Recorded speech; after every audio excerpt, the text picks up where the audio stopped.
자, 여러분들 실무종합 1일1제 시작합니다. 오늘은 이제 저번 주에 이어서 여러분들하고 이제 같이 풀어볼 문제가 이제 시도자치경찰위원회 문제입니다. 시도자치경찰위원회 문제인데 국자법 있죠. 국자법하고 이 대통령령인 자치경찰사무와 시도자치경찰위원회 조직 운영에 관한 규정, 이 대통령령이거든요.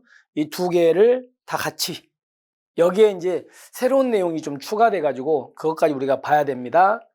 자, 그럼 첫 번째 보시면 판사, 검사, 변호사, 경찰직에 3년 이상 있었던 사람은 시도자치경찰위원회 위원이 될 수 있죠. 자격요건 공부하셔야 됩니다.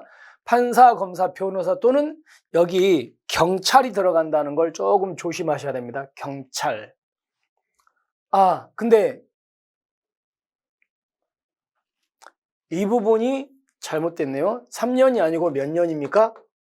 5년이죠. 5년. 판사, 검사, 변호사 또는 경찰직에 5년 이상 있던 사람은 시도자치경찰위원회 위원이 될 수 있습니다. 그리고 이것 말고도 또 뭐 있습니까?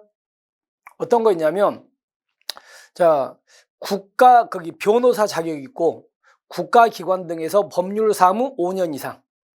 그 다음에 대학교 있죠.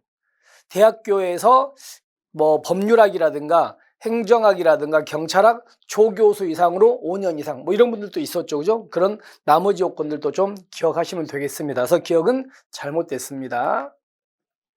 그 다음에 국가 지방자치단체 공무원이거나 공무원 사람으로서 퇴직한 날부터 3년 지나지 아니한 사람은 위원될 수 없다. 이거는 맞습니다. 근데 이 부분은 맞는데 여기 있죠. 여기가 지금 잘못된 거지. 포함이 아니고 뭐예요? 제외입니다. 그럼 여러분들 한번 시도자치경찰위원회 결격사유 있죠. 우리가 자격요건을 갖고 있긴 하지만 일정한 사유가 있으면 시도자치경찰위원회 위원이 될 수 없잖아요. 그 결격사유를 한번 꼭 기억해 두십시오. 뭐 있습니까? 어떤 거예요? 이거는 국가경찰위원회하고 거의 비슷하거든요. 첫 번째가 정당의 당원이거나 당적을 이탈한 날로부터 3년 안 지난 사람. 그 다음에 선거에 의해서 취임한 공직에 있거나 거기서 퇴직한 날부터 3년 안 지난 사람. 또 뭐요? 경찰, 검찰, 국정원 직원, 군인직에 있거나 퇴직한 날부터 3년 안 지난 사람. 그리고 여기는 지방공무원법상 공무원 결격사유가 있는 사람이죠. 여러분들 국가경찰위원회는 국가공무원법상 결격사유가 있는 사람이고 여기는 지방공무원법상. 그리고 하나가 얘입니다. 국가 또는 지방자치단체 공무원이거나 공무원이었던 사람은 퇴직하고 나서 3년 안에 안 된다고요. 근데 문제는 국공립학교 조교수, 이 국공립학교의 조교 교수님들도 공무원인데 이분들은 그 교수님의 신분을 그대로 유지하면서도 뭐한다? 위원이 될 수 있습니다. 따라서 여기서는 포함이 아니고 제외라는 거 기억하시면 되겠죠. 그래서 일단은 잘못됐습니다. 그 다음에 시도자치경찰위원회 위원장과 위원 임기는 3년이고요. 그리고 여기도 연임할 수 없죠. 연임 불가해요. 국가경찰위원회도 똑같고 그다음에 보궐위원회 임기는 전임자의 남은 기간만 임기되잖아. 근데 문제는 원래 시도자치경찰위원회 위원은 연임이 안 되는데 여기 보니까 전임자의 남은 임기인가 보궐위원 중에서 전임자의 남은 임기가 1년도 안 남았다. 그때는 보궐위원은 한 차례 더 할 수 있습니다. 이건 그래서 맞는 질문이 되는 겁니다. 그 다음에 리을 보세요. 시도자치경찰위원회 회의는 뭐라고 되어 있냐면 거기 국자법에 정기적으로 개최하라고 되어 있어요. 정기적으로.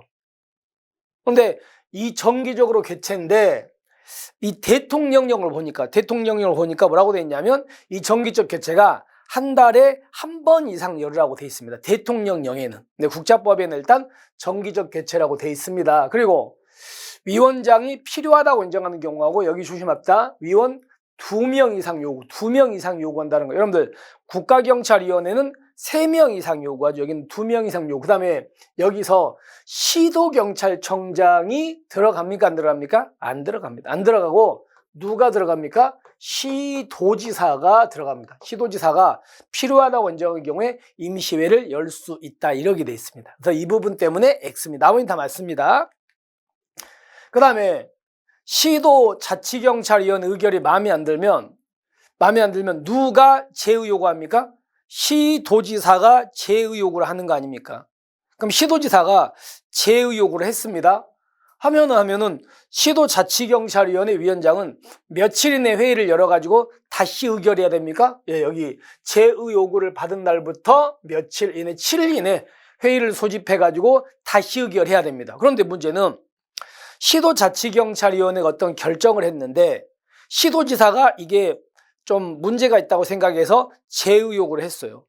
그런데 시도자치경찰위원회에서 다시 의결했는데 맨 처음 했던 의결과 똑같은 결정을 또 해버린 거야.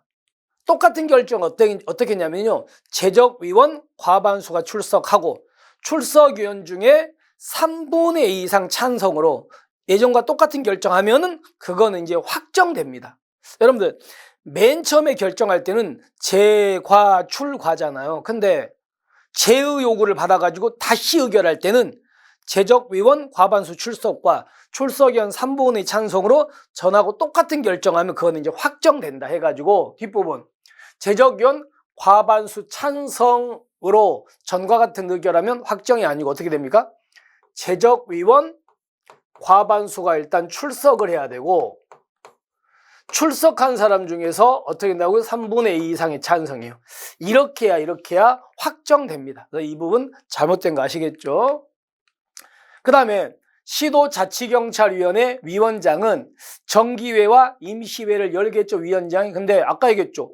정기회는 아까 국자법에는 정기적으로 개최하라고 하는데 그 정기적 개최가 얼마이라고요? 한 달에 한 번입니다. 한 번 이상이다. 이렇게 대통령령에 나와 있습니다. 그래서 이 부분 잘못됐습니다. 그 다음에 시도자치경찰위원회 위원장은 회의를 소집하려면 개최 5일이 아니고 며칠 전까지 3일 전까지입니다. 3일 전까지 위원들한테 몇 월 며칠 날 회의가 열린다. 안건은 이런 거다. 이렇게 해가지고 알려줘야 된다. 물론 긴급한 사정이 있다면 예외가 되겠지만 원칙 3일 전까지입니다. 자, 그러면 정리를 해본다면 5년이기 때문에 이것도 잘못됐습니다. 그 다음에 여기서 국공립학교 조교수 이상 제외니까 이것도 잘못됐죠. 그리고 디귿은 맞고요. 그리고 정기적 개최인데 여기서 임시회는 시도지사지 시도청장 아니었다. 됐죠? 그리고 이 경우에 재적위원 과반수 출석과 출석위원 3분의 2 이상 찬성이었다. 이 부분은 X다. 그리고 정기회는 월 1회 이상이다. 그리고 5일이 아니고 3일 전까지다. 이래 있지, 그죠? 자, 그럼 결론적으로 여기서 답이 3번으로 체크되어 있지만 답은 몇 번입니까? 4번이죠. 잘못된 것은 기역, 니은, 리을, 미음, 비읍 이렇게 고 디귿만 맞습니다. 자, 그렇게 해가지고 4번이라는 거 좀 착오 없으시기 바랍니다. 자, 이렇게 우리 마무리하고요. 내일이죠. 내일 우리는 또 새로운 문제를 찾아뵙겠습니다. 여러분들 오늘 하루 잘 마무리하시고요. 우리는 내일 뵙겠습니다. 수고하셨습니다.